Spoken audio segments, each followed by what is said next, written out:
I'm with Chef Giovanni of Old School Pizzeria. Why that name?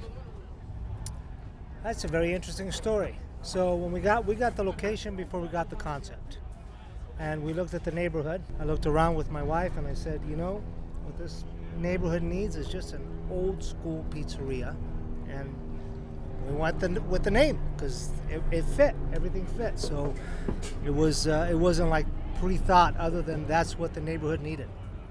And in your mind, was there an ideal type of old school pizza that you wanted to serve in this pizzeria? To me, the fundamentals of flavor are very universal. So taste bud is something that really, truly unifies mankind. And so what my goal was always is to do things in an old-fashioned way, in an old-school way, flavor-wise, so that it would appeal to all people from all different backgrounds and all different walks of life. Like, the thing I had in the back of my mind is, would my grandparents or my great-grandparents think that this was good? Because I believe that back then people ate foods that were more wholesome. I believe that since the 20s, kind of we as a society have commercialized food to a level where it's not as wholesome. So that was my driving factor. So then what gave way to, and this is why I said it was multi-layered, what gave way to the dough style is I said, okay, so what that means is that I can't use commercial yeast, because my grandparents, my great-grandparents, it would be all natural leavened. So that was the start of it. And then it literally took me 5 years to develop my dough. My sous chef, Maria, I thought at some point she was going to just murder me after about 3 years of coming in and changing the dough every single time. And it was a lot of effort and a lot of work, but always with the mindset of, could I serve it to my great-grandparents? And if the answer was yes, then I knew it would appeal to the masses. And it has. It's never steered me wrong. Were you iterating solely based on flavor, or because you were also doing naturally leavened pizza, were you iterating to be able to manage the dough optimally in your restaurant? Yeah, the impetus was wholesomeness. And I feel like if that's your impetus, then the flavors will come. Because to me, obviously, if something's good for you, then our taste buds are going to say, wow, that's good, right? I mean, there's a reason why we've survived as a species, because we taste things, it's good, and we eat it, right? So if it's good for us, it should automatically taste good. So that was always number two. But number one was making sure that the products were wholesome and done correctly. And expression, each ingredient expressed the best way possible. Can we break down the ingredients, only because good is subjective? My dough? Yeah. See, I'm going to differ with you. I'm going to say I don't think good is subjective. Really? I don't. I think good is good. That's just my personal opinion. But define good. Does it taste good? You might have a preference on something that you don't like. That's a different argument. But if everybody say, get a room full of people that like potatoes, right? Everybody's going to agree if there's a potato that is not good, because they like potatoes. I think good is good. And so I'm a little different in that kind of mind frame. Now, there might things, if you're a guy that doesn't like potato or a gal that doesn't like potato, of course, you're not going to like potatoes. Different argument. But there's a right way and a wrong way of doing things. And if we do it right, I think ultimately it will be good and people will like it. That's might be too old school, but that's just the way I cook. If someone is looking to produce good, Yeah. is taking 5 years to develop dough the strategy? I think that's a little OCD. I wouldn't recommend doing that. What do you recommend? But I think just, again, simple is best. You ask on what is my dough, and it's 4 ingredients. We might add a 5th. So we have flour, we have water, we have salt, we have a tinge of olive oil, and then my 5th ingredient is love. I always put a lot of love into it. That's it. There's nothing else. So what about the yeast? It's all natural yeast. There's nothing out of a packet, nothing. And it's a starter that I got from the island of Ischia, which is outside of the Bay of Naples, that's over 300 years old. And we've been perpetuating, me personally, for about 15 years. So it's been, that's what I do. Too much information maybe. Too much contact. Are you afraid that people are gonna steal it, or are you saying no? Not at all. Now, steal.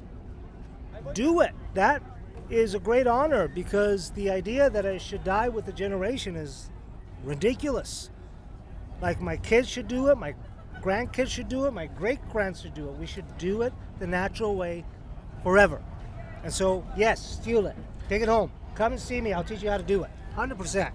So if you go to a pizzeria that is using commercial yeast instant dry, would you say that is not good? You're putting me on the spot. I think in business, there are certain realities. People need to do what they need to do. And I think even commercial yeast can be used responsibly. I just chose not to go down that path. To me, yeast made up in a laboratory is just that. Natural yeast, you got upwards of 20 different yeast strands. Use commercial yeast, you have one. To me, going the natural way, again, flavor and better for you. That's what I chose to do. But there's a lot of people, for instance, that do a natural starter and then they add just a hint of commercial yeast just to help them leaven it. I don't think that that's so sacrilegious. I think that's okay. I'm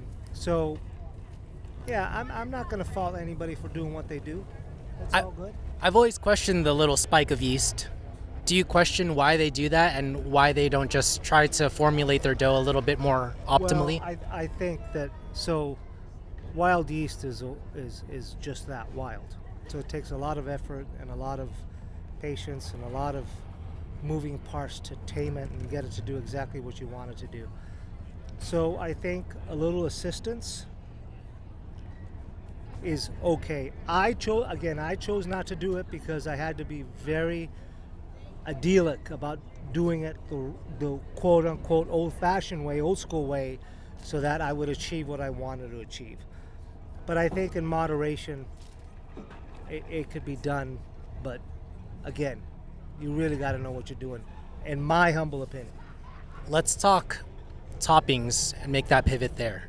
Okay. How do you look at what toppings you put on your masterpiece of a dough? So the toppings are a condiment to the dough and not the other way around.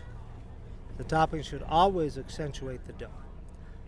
And I believe that certain toppings go better with certain doughs. And we don't look at that balance so much, but it should be a balance. If you're tasting the more toppings the better, well then you're not tasting the dough. And if you're hiding the dough, there's a reason why you're hiding the dough. You're hiding the dough because the dough doesn't taste good. But the dough should be the primary focus of pizza. It's pizza. That's what it is. Do you have recommendations for toppings that you preferably work with? Depends on the season. That's why I did a harvest pizza today.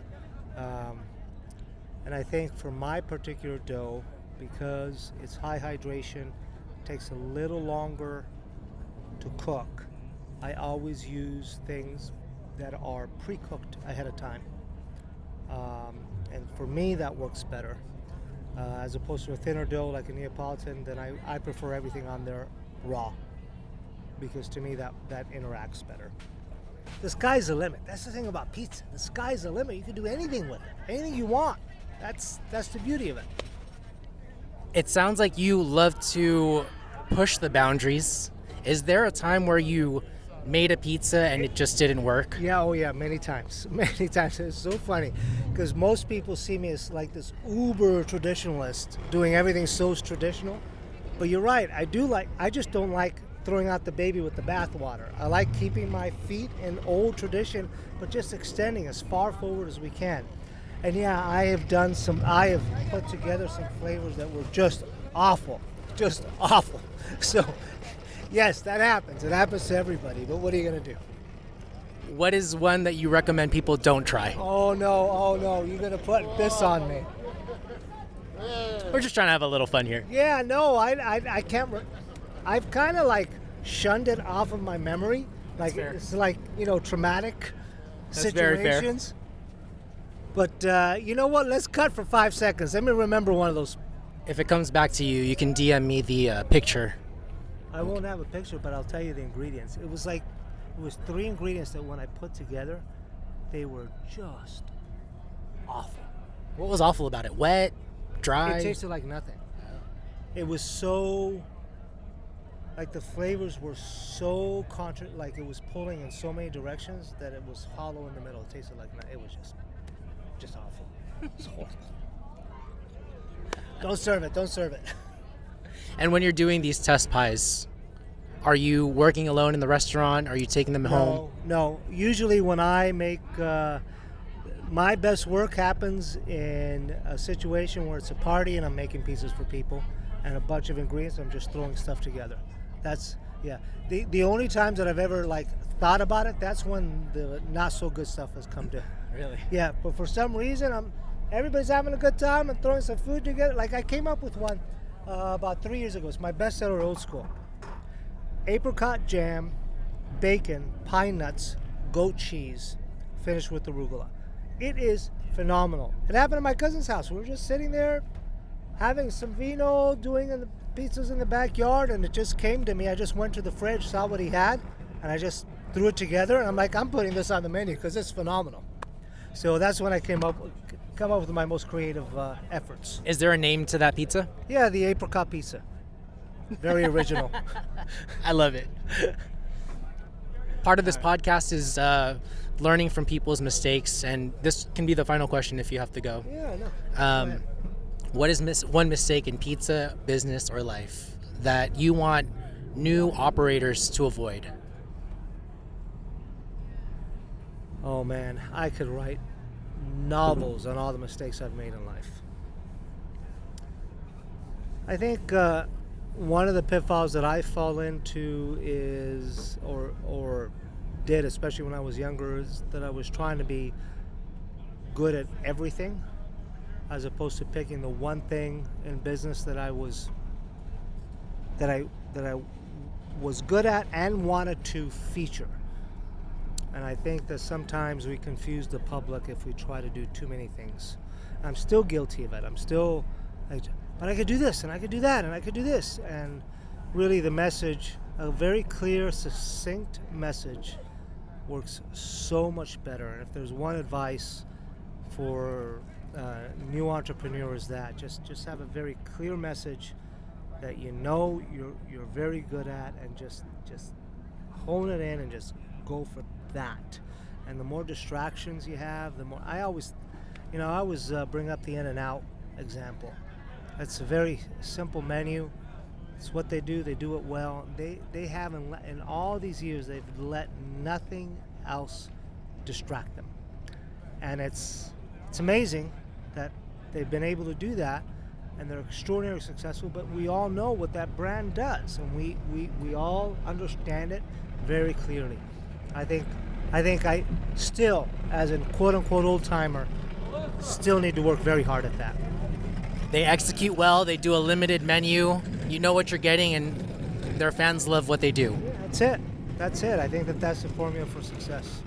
Chef Gio, Old School Pizzeria, thank you very much for being on the show. I appreciate you. My pleasure. Nice meeting you. Thanks for throwing an axe with me. Sorry I look so horrible doing it. And thank you for letting me be on your podcast. I'll see you soon. I'll see you soon. Thank you.